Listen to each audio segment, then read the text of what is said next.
আসসালামু আলাইকুম প্রিয় শিক্ষার্থী বন্ধুরা, আশা করি সবাই ভালো আছো। আমি বেসিক অর্থনীতি গুরুত্বপূর্ণ একটা প্রশ্ন নিয়ে তোমাদের সামনে হাজির হয়েছি। প্রমাণ করো যে একটি সমপড়া বৃত্তাকার চাহিদা রেখার প্রতিটি বিন্দুতে চাহিদা স্থিতিস্থাপকতা সমান বা একের সমান বা এককের সমান। প্রমাণ করো যে একটি সমপড়া বৃত্তাকার চাহিদা রেখার প্রতিটি বিন্দুতে চাহিদার স্থিতিস্থাপকতা সমান বা একের সমান বা এককের সমান। ভেরি ভেরি ইম্পর্টেন্ট প্রশ্ন নিয়ে আমি তোমাদের সামনে হাজির হয়েছি। একদম প্রথম থেকে শেষ পর্যন্ত ক্লাসটা দেখবা, ইনশাল্লাহ খুবই সহজ মনে হবে।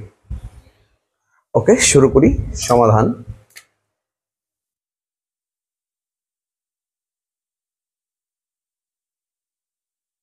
আমরা শুরুতে লিখে নিব যে একটি সমপড়া বৃত্তাকার চাহিদা রেখার প্রতিটি বিন্দুতে চাহিদার স্থিতিস্থাপকতা সমান হয়ে থাকে বা এককের সমান হয়ে থাকে বা একের সমান হয়ে থাকে।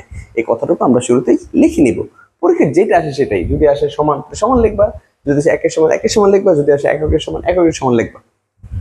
শুরুতে লিখবো আমরা একটি সমপড়া বৃত্তাকার চাহিদা রেখার প্রতিটি বিন্দুতে চাহিদার স্থিতিস্থাপকতা সমান হয়ে থাকে বা একের সমান হয়ে থাকে বা এককের সমান হয়ে থাকে। এরপর লিখবো আমরা সমপড়া বৃত্তাকার চাহিদা রেখা বলতে কি বুঝি, এটা আমি একটু বলে দিচ্ছি, একটু খেয়াল রাখো। সমপড়া বৃত্তাকার চাহিদা রেখা প্রত্যেকটা বিন্দুতে লম্ব দূরত্ব এবং ভূমি দূরত্বের গুণফল পরস্পর সমান হয়।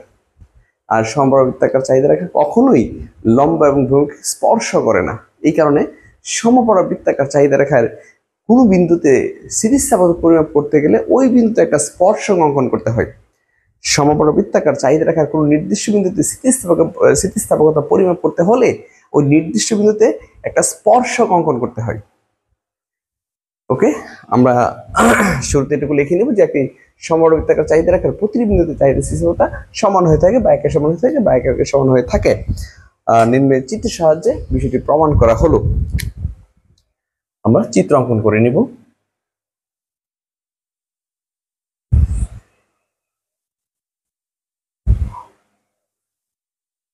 জিরো ওয়াই, ব্যাস।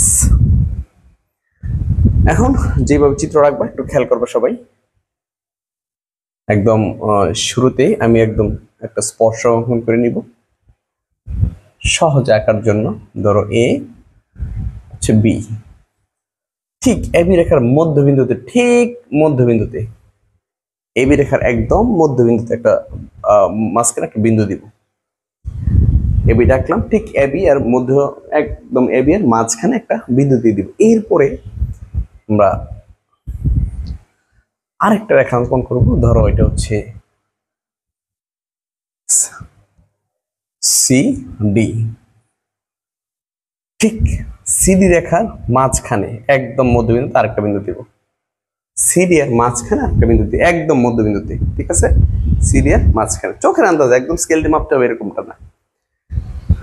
এখন যে দুটো বিন্দু পাইছি, ধরো এখানে বিন্দু পাইছিলাম ই আর ধরো এফ পাইছি। আচ্ছা, আমরা এই দুটো বিন্দুতে স্পর্শ করে আমরা একটা রেখা অঙ্কন করে নিব, সমপড়া বৃত্তাকার চাহিদা রেখার অঙ্কন করে নিব এইভাবে, ব্যাস। ধরো ডি প্রাইম, ধরো ই, এটা ধরো এফ। লম্বকে থাকে দাম আর ভূমি অক্ষে থাকে চাহিদার পরিমাণ।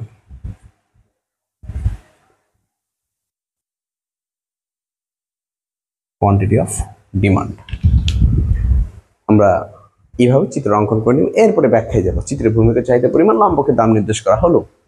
চিত্রের ভূমিকা চাহিদা পরিমাণ এবং লম্বকে দাম নির্দেশ করা হলো। এবি হলো ডি প্রাইম হলো একটি সমপড়া বৃত্তাকার চাহিদা রেখা। ডি প্রাইম হলো একটি সমপড়া বৃত্তাকার চাহিদা রেখা। ডি প্রাইম হলো একটি সমপড়া বৃত্তাকার চাহিদা রেখা। এই রেখায় অবস্থিত দুটি বিন্দু ই এবং এফ, এই রেখায় অবস্থিত দুটি বিন্দু ই এবং এফ, যা যথাক্রমে এবি এবং সিডি রেখাকে স্পর্শ করেছে। আমি আবার বলি, চিত্রের ভূমিকা চাহিদা পরিমাণ, লম্বকে দাম নির্দেশ করা হলো। ডি প্রাইম হলো একটি সমপড়া বৃত্তাকার চাহিদা রেখা। ডি প্রাইম হলো একটি সমপড়া বৃত্তাকার চাহিদা রেখা। এই রেখায় অবস্থিত দুটি বিন্দু ই এবং এফ যথাক্রমে এবি এবং সিডি রেখাকে স্পর্শ করেছে।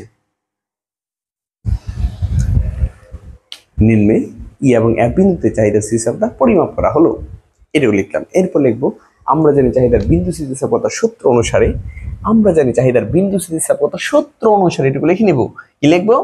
আমরা জানি চাহিদার বিন্দু স্থিতিস্থাপকতার সূত্র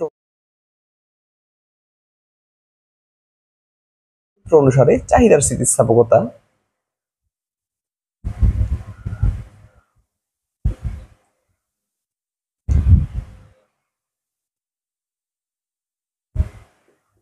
বা চাহিদার দাম স্থিতিস্থাপকতা ইপি সমান নিচে হবে বিবেচ্য বিন্দুর উপরের অংশ,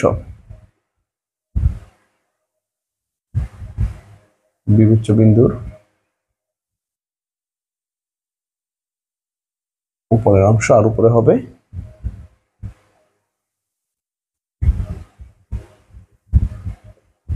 বিবেচ্য বিন্দুর নিচের অংশ।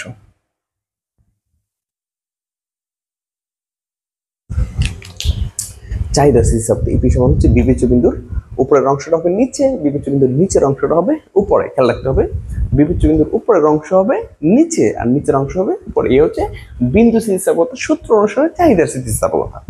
আমরা স্থিতিস্থাপকতা পরিমাপ করব ই এবং এফ বিন্দুতে, তো আমরা একটু লিখে নিব। অতএব ই বিন্দুতে ইপি সমান কি লিখে নিব? বিবেচ্য বিন্দুর নিচের অংশ, ই বিন্দুর নিচের অংশ। তুমি যেহেতু এটা সমকোণবৃত্তাকার, এর নিচের অংশ বলতে কিছু পাবা না, কারণ এই রেখাটা ডি প্রাইম রেখা ভূমি এবং লম্বকে স্পর্শ করবে না। এই কারণে আমরা স্পর্শক অঙ্কন করে নিচ্ছি। ওই স্পর্শক যেটা অঙ্কন করছি, ওই স্পর্শক বিন্দুতে নিচের অংশ আর স্পর্শক বিন্দুর উপরের অংশ বিবেচনা করবো আমরা এক্ষেত্রে। তাহলে এই বিন্দুর নিচের অংশ, ই বিন্দুতে স্থিতিস্থাপকতা পরিমাপ করছো, এই বিন্দুর নিচের অংশ কতটুকু? বিই, আর উপরের অংশ হচ্ছে এই। আমরা এখানে এই সমকোণবৃত্তাকার চাহিদা রেখা হওয়ায় এই রেখার নিচের অংশ বা উপরের অংশ বিবেচনা করা সম্ভব না। আমরা এক্ষেত্রে স্পর্শক বিবেচনা করে থাকবো, এই কারণে স্পর্শক অঙ্কন করে নিছি। এক্ষেত্রে বিই আর এই, একটু দেখো তো, বিই দূরত্ব আর এই দূরত্ব সমান। আমি কিন্তু বলছিলাম যে এই বিন্দুটা দিবে একদম মধ্যখানে, তাহলে সমান সমান, বা বিই এই।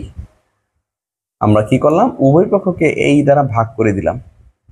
সাইডে দিতে পারো ইচ্ছা করলে যে উভয় পক্ষকে এই দ্বারা ভাগ করে দিলাম, উভয় পক্ষকে এই দ্বারা ভাগ করে লিখে নিতে পারো। বা এই কেটে দিলে 1 হয়, আর বিই বাই বিই, বি কে এই দ্বারা ভাগ করলে যা পাই সেটা হচ্ছে ইপি। এই যে দেখো, বি বাই এই সমান হচ্ছে ইপি। অতএব ইপি সমান 1। আমরা ই বিন্দুতে কি পাইলাম? আমরা ই বিন্দুতে চাহিদা স্থিতিস্থাপকতা 1 পাইলাম। তাহলে এখানে আমরা 1 পাইছি, ঠিক আছে। ইপি সমান 1, এগুলো ই বিন্দুতে। এরপরে যাব আমি এফ বিন্দুতে। দেখো, অতএব এফ বিন্দুতে ইপি সমান এফ বিন্দুর নিচের অংশ, এই যে এফ, তার নিচের অংশ হচ্ছে ডিএফ, নিচের অংশ উপরে হয় ডিএফ, আর উপরের অংশ নিচে হয় সিএফ। এক্ষেত্রে ডিএফ সিএফ, দেখো তো, ডিএফ আর সিএফ পরস্পর কি সমান। আমি কিন্তু এফ ডি না লিখে ডিএফ লিখছি সাজে লেখার জন্য আর কি, আর কিছু না। বা আমরা উভয় পক্ষকে ভাগ করে দিব সিএফ দ্বারা, উভয় পক্ষকে ভাগ করে দিব সিএফ দ্বারা। যদি ভাগ করো এটা 1 হবে, আর DF by CF, DF by CF এর মান হচ্ছে ইপি, ইপি। অতএব ইপি সমান 1।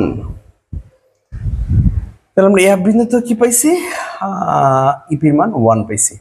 তাহলে একটি সমকোণবৃত্তাকার চাহিদা রেখার প্রতিটি বিন্দুতে, যেমন ই বিন্দুতে এবং এফ বিন্দুতে চাহিদা স্থিতিস্থাপকতা আমরা 1 পেয়ে গেলাম। তাহলে আমরা বলতেই পারি অতএব একটি সমকোণবৃত্তাকার চাহিদা রেখার প্রতিটি বিন্দুতে চাহিদা স্থিতিস্থাপকতা সমান, একের সমান বা এককের সমান। যেটা পরীক্ষা দিয়ে ওইটা আমরা লিখে নিতে পারি। হ্যাঁ, এই দুই জায়গায় দুই বিন্দুতে স্থিতিস্থাপকতা পরিমাপ করে পরে তুমি সিদ্ধান্তটা জানিয়ে দিবা যে একটি সমকোণবৃত্তাকার চাহিদা রেখার প্রতিটি বিন্দুতে চাহিদা স্থিতিস্থাপকতা সমান বা একের সমান বা এককের সমান। আশা করি সবাই খুব ভালো করে প্রশ্নটি বুঝতে পেরেছেন। আমার ক্লাস যদি ভালো লাগে তুমি তোর বন্ধু সবাইকে আমার অনলাইন ক্লাসের বিষয়ে শেয়ার করো। ভালো থাকো, সুস্থ থাকো, আসসালামু আলাইকুম।